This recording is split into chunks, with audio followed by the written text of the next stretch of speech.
2025 ഏപ്രിലിൽ നാസയുടെ ലൂസി ബഹിരാകാശ പേടകം ചരിത്രപരമായ ഒരു യാത്രയിലായിരുന്നു. ചൊവ്വയ്ക്കും വ്യാഴത്തിനുമിടയിലുള്ള ഒരു രഹസ്യത്തിലേക്ക്. അവിടെ വെച്ച് DJ എന്ന ചെറിയൊരു ഛിന്നഗ്രഹത്തെ അത് കണ്ടുമുട്ടി. ഒറ്റ നോട്ടത്തിൽ ഇത് വെറുമൊരു പാറക്കഷ്ണം മാത്രമാണെന്ന് തോന്നാം. എന്നാൽ ഈ ചെറിയ ഛിന്നഗ്രഹത്തിന് പറയാനുള്ളത് നമ്മുടെ സൗരയൂഥത്തിന്റെ വലിയൊരു കഥയാണ്. ലൂസി ഇതിന്റെ ഉപരിതലം സൂക്ഷ്മമായി പരിശോധിച്ചു. ആ കണ്ടെത്തൽ ശാസ്ത്രലോകത്തെ ഒന്നാകെ അത്ഭുതപ്പെടുത്തി.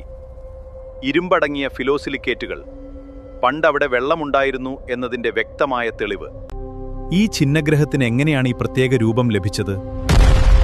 150 ദശലക്ഷം വർഷങ്ങൾക്ക് മുൻപ് അവിടെ അതിഭയാനകമായ ഒരു കൂട്ടിയിടി നടന്നിരുന്നു.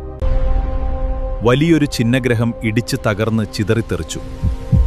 ആ കൂട്ടിയിടിയുടെ അവശിഷ്ടങ്ങൾ ചേർന്നുണ്ടായതാണ് ഇന്ന് നാം കാണുന്ന DJ.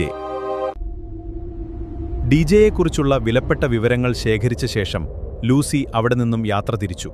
എന്നാൽ ഈ ദൗത്യം അവിടെ അവസാനിക്കുന്നില്ല.